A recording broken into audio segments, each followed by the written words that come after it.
What up, Net fans? NetsBoy here, bringing you the latest in your Brooklyn Nets news.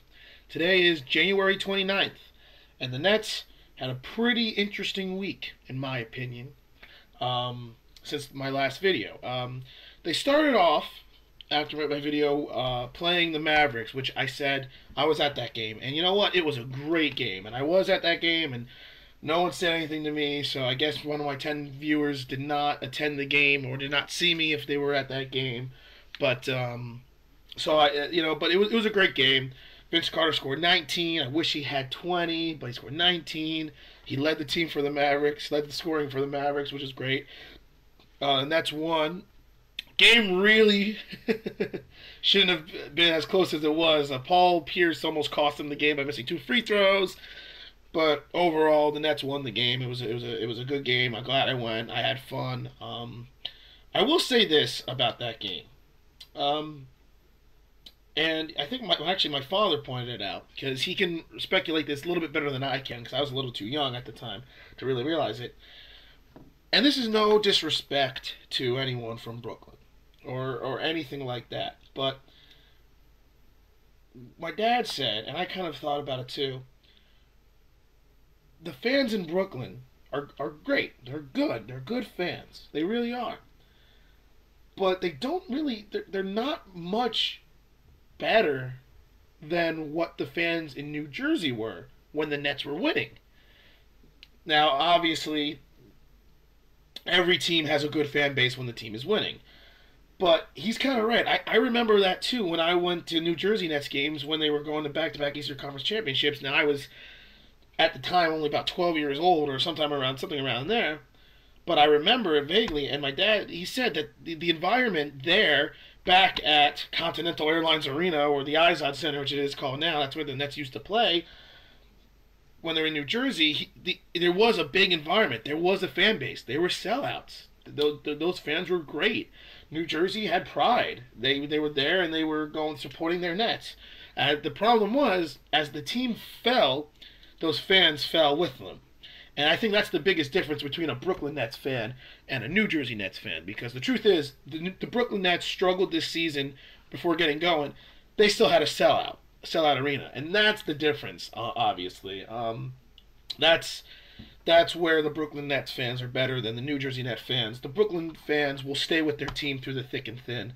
The New Jersey Nets fans, except for a few people like me, they kind of turn their back when the team start getting bad, and that's the biggest difference. But when the team was good, like the Brooklyn, the Barclay Center environment to me wasn't much different than the Continental Airlines Arena environment when the team was good. Obviously, the whole Brooklyn chant, that's the only exception, because there was no chant like that at Continental Airlines. But at the same time, with the loudness of the stadium, the cheering, the environment, the excitement that you have at the Barclay Center, they had that back in like 2002, back when the Nets were going to back-to-back to Eastern Conference Championship at Continental Airlines Arena. They had that excitement. It wasn't any different. And I kind of realized that when I was at the game. It was a very similar environment. But like I said, the biggest difference is the Brooklyn Nets fans stuck with this team, at least at the beginning this year, because this is the only bad start that they had, because they've only been in Brooklyn for 2 years.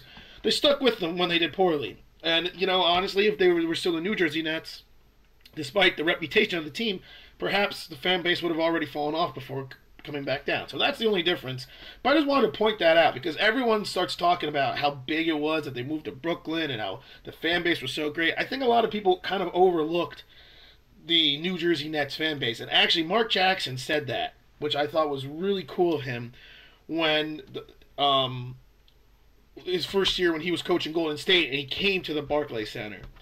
And I remember they asked him, they said, "What's your biggest memory about the Nets when you broadcast with the Nets?"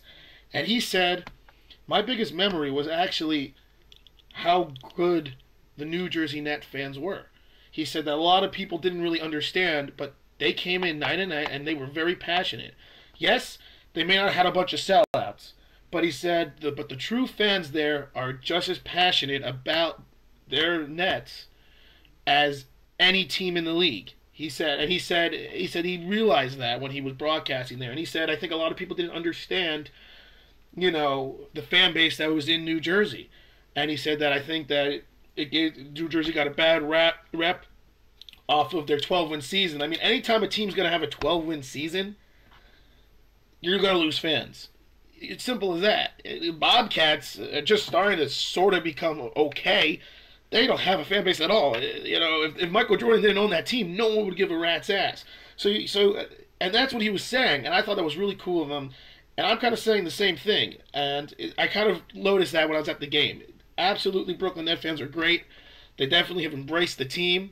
But, you know, I feel like this is more for the fans who are looking from the outside looking in, who aren't a Nets fan, who kind of, you know, shunted out the New Jersey people and said, like, you guys were useless. You guys couldn't even stick by your team. That's why they moved. They didn't really move because they didn't have a fan base. They moved because it was economically more beneficial for them to be in New York, where they could create this whole new era and make tons of money off of it with the new arena, new everything. That's really why they moved. So I just wanted to clarify that, because that's something I realized, and that's something that was kind of on my mind. But that's really not what I'm going to be talking about, even though I talked about the last 6 minutes talking about it. The last 3 games, like I said, the game against the Mavericks was great. They won. It was a close game. It shouldn't have been that close. Paul Pierce also cost the game. Then they played the Celtics. One of the ugliest games I've ever saw, but there was tons of emotion involved with it, with Garnett and Pierce being back in Boston. Obviously, it was a big deal. Pierce was terrible, but you can't blame the guy. He even said it was the hardest game with all that emotion. Garnett was okay. Garnett made a big steal at the end, but everyone was bad that game. But the Nets defense prevailed, and the Nets won. But that brings me to the game after that. The damn Toronto Raptors. I don't understand why the Nets cannot beat the Raptors. I mean, yeah, they beat them at the beginning of the year earlier, but whatever. They barely beat them. You know, that was the game that Jason Kidd went like after they won. And then they lost to them. The one game they lost in January before this was the Raptors, and they lost them again. The Nets are 10-2, and their 2 losses have come to the Raptors. Apparently, the Nets can't beat the Raptors. But the way the Nets lost might be one of the worst losses I've ever seen in my life. It was like a New Jersey Nets loss. A 12-win New Jersey Nets loss. That's the way the Nets lost that season. Trust me, I know. I watched every game when they won 12 games back in 2010, I think it was. Or 2009, 2010 season. I watched every game. The Nets found ways to lose. And that's what I felt. I was having a flashback to that watching this game. The Nets should have won that game. They had the game in hand. They're up. First of all, Paul Pierce continuing to miss a free throw is killing me. He made 1 of 2. No, he made both of them. But still, he had a good game, so I guess I'll give him the pass. But Paul Pierce, he's frustrating me so much. He had a good game against the Raptors, but overall, he has like 1 good game in a span of like 7. And it's starting to get on my nerves. But that's beside the point. The Nets are up by 1. First stupidity mistake number 1. Jason Kidd calls and uses his last timeout. Why? Yes, they just made a basket. The Raptors just made a basket before that. If you watch this game, you know exactly what I'm talking about. Raptors made a basket. 5.6 seconds left. Jason Kidd calls his last timeout. Why? You want to write up a play that inbounds the ball to get fouled? Why can't you just grab the ball and quickly throw it in? Why are you calling a timeout? Why don't you save that timeout? Because no matter what happens, it's going to be a 1-possession game, whether you make the free throws or not. So you got to have that timeout so you can advance the ball. This 5.6 seconds. It's the NBA. People can score in 2 seconds. What are you doing calling their last timeout? That makes no sense. Okay, I can understand. If you can't inbounds the ball, then you call a timeout. But he did it right away. Do you want to advance the ball? Who the hell cares about advancing the ball? They're going to foul you. What? I don't understand. Keep that timeout. Instead, they don't even try to inbounds the ball. They call a timeout. Jason Kidd writes up the same exact play that they just ran inbounds the ball before. What kind of coaching is that? Let's write. You don't think they're going to realize that? You set up the same exact way? Literally the play before where they inbounds the ball and they fouled and Pierce hit both the free throws. That inbounds play, that was the same exact play they ran down this stretch again. This is the NBA. This isn't a if it worked once, do it again situation. Not in this situation. If you set the play up the same exact way, the team's going to realize it. And they did. They knew exactly who was going to get the ball because they did it right before. The Raptors are paying attention. They're not idiots. These are professional basketball players. So they played for the play. And guess what? Jason Kidd didn't have any more timeouts left, so he couldn't call a timeout to avoid a 5-second count. So then Darren, the biggest anti-clutch piece of crap Williams I have ever seen, who had a bad turnover beforehand, decides to throw the ball to Patrick Patterson. Just, there, hey Patrick, let's lose. What? Why? There had to be a better option. I didn't really necessarily see one, so I'm going to kind of give him a slide. But what the hell? And not only does he just give the ball to Patrick Patterson, terrible rotational defense, then let him get an open jump shot. And guess what? He makes it. How much time is left? Like 4 seconds, 3 seconds or something like that. Oh, let's call a timeout. Oh, wait, you can't call a timeout because you don't have any more timeouts because you're an idiot and called a timeout before. Oh, my God. I was screaming at the TV. I was more angry than I am now about it. It made no freaking sense. And then Paul Pierce, you know, he did what he had to do. He traveled the ball, took a really tough shot. They lost. It was absolutely terrible. First of all, like I said, why are you calling that timeout? That pisses me off. What is Jason Kidd thinking? What is wrong with him? You know, every time I start thinking he's figuring out how to be a coach, he does something stupid like this. This is a mistake a Pee-wee coach wouldn't even make. Like, what is that? Why are you killing your last timeout and putting your team in a tough situation, forcing them to have to inbound the ball from the sideline with the same exact play you just ran before when you're up by 1? All they're going to do is foul. What play do you need to write up to get fouled? It's going to inbounds the ball. And Darren Williams, I don't understand how every freaking point guard in the league outplays Darren Williams. Now, Kyle Lowry, he's a good point guard. He certainly is, and he's having a great year. Darren Williams is supposed to be better than Kyle Lowry last time I checked, but Kyle Lowry goes off for 30-something points, like 9 assists. Darren Williams, 13 and 10. Good for you! Double, or something like that. Devin Harris with the Mavericks outplayed frickin' Darren Williams. Devin Harris! It doesn't make sense to me how this so-called superstar point guard can't do more than like 12 points and 8 assists. Look, that's good. Good for you. But he's so anti-clutch. He always turns the ball over. He always misses the big shot. I've never seen Darren. I don't think Darren Williams have ever had a game-winning shot in his life because he can't make one. And he's turning the ball over left and right. For a superstar point guard, the guy's been a point guard, a veteran point guard for like 9-10 years, the guy gives the ball to the other team. Unbelievable.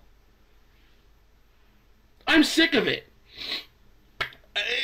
You know what I said to my brother? I said, I'm okay that they lost. The Raptors aren't a bad team anymore. It's not that they lost because, hey, they won 2 out of 3 their last 3 games like I wanted them to do. They're still a good team, but it's just how they lost. They should not have lost. If they had a real coach and a real useful point guard when it matters, they would have won that game. But they didn't. And it just gets me mad because they're not in a position to lose games like that. They're now 2.5 games behind the Raptors. If they won that game, they would have been a half a game. This is going to mean seedings. This is going to mean probably the difference between them being the 4 and the 5th seed. Okay, that means nothing. Maybe between the difference between the 3rd and the 4th seed. Because 4 and the 5th seed obviously doesn't really mean anything because you're going to play the same opponent. You know what I mean? But it could be the difference between the 3 seed and the 3 seed and the 4 seed, which completely dictates who you're playing. And you know what? If they can't beat the Raptors, who are they going to beat? Let's be serious. If you're not going to be able to beat the Raptors, how are you going to beat a team like the Pacers or the Heat? Or, you know, and it just gets me mad. You know, Paul Pierce, inconsistent. Yeah, he had a good game against the Raptors. Terribly inconsistent. Darren Williams, yes, he's got some flash to him. I think we look at his flash and think he's great. Because, yeah, he'll do some nice crossovers, he'll break some ankles, he'll hit some big shots, you get a 4-point play. But when the game comes down to the wire, the guy seems lost out there. He always forces the pass. He always looks the pass. He doesn't look to try to make a big shot. And he always misses when he does shoot the ball down the stretch. Like, he ain't no Joe Johnson. Joe Johnson is unconscious. He just makes it, whatever. And Joe Johnson has been pretty bad the last few games as well. But you know what? That's Joe Johnson. And you know what? I'll take Joe Johnson's inconsistency when he hits big shots down the stretch. Darren Williams just frustrates me so much. So much. And you know what? I can think of probably 10 point guards who are better than Darren Williams. Let's do this game. Let's play this game. Let's do it right now. The last minute or so, we've got point guards who are better than Darren Williams. Apparently Kyle Lowry. Just look at that game. Obviously Stephen Curry. Damian Lillard. Okay, let's continue down the stretch. Kyrie Irving. Yeah, he's outperformed him. He's outperformed him massively. Devin Harris, apparently, based on the Dallas game, is he really better than Darren? I don't know. Outplayed him. Chris Paul, that's an obvious one. Gordon Dragic, whatever the guy's name is, the guy on the Suns, he's always kicked the Nets' ass. John Wall, he's certainly has better numbers than Darren Williams this season. Let's see. Kemba Walker, he has better numbers than Darren Williams this season. Right now I'm at 9.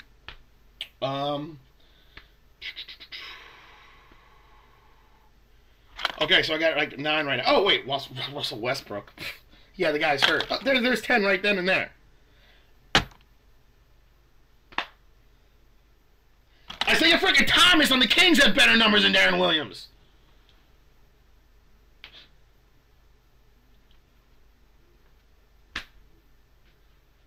Like, what do you expect?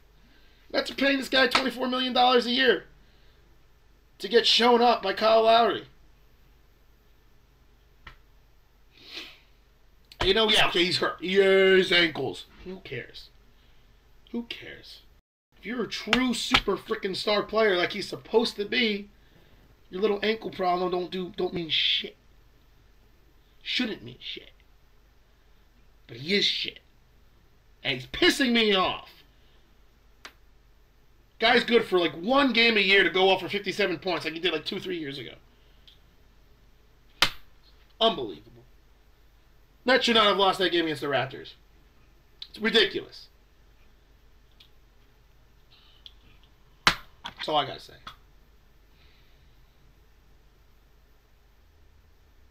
Oh, I got an actual Brooklyn Nets hat when I went to the Nets game. I'll end on a positive note. I haven't worn it yet. I'm going to right now stick with the vintage New Jersey Nets hat, but I did kind of get with the, now and got a Brooklyn Nets hat. Maybe I'll wear this the next few episodes. I don't know. Maybe I'll coincide this with the sunglasses if the Nets start losing, if they lose another game or something in a row. But, just throw that out there. I saw it. It's like $24. I'm like, you know what? I might as well get an actual Brooklyn Nets hat. Whatever. But there you have it. Next 3 games for the Nets. Tough. Got the Thunder. Yeah, they beat the Thunder last time, but who the hell knows what's going to happen. Then they got the Pacers, who they can't seem to beat. Then the 76ers. Not a good stretch. And then the Spurs after that. This is a really tough stretch for the Nets the next 4 games. They could easily go 1-3, and that would be not what they need. So they really needed to beat the Raptors. Jason Kidd and Darren Williams made sure that wasn't going to happen. Whatever. I'm done. This is the longest video I've had. It's 19. It's gonna be close to 20 minutes probably, but whatever. I need to check my blood pressure. Anyway, this is NetsBoy signing off.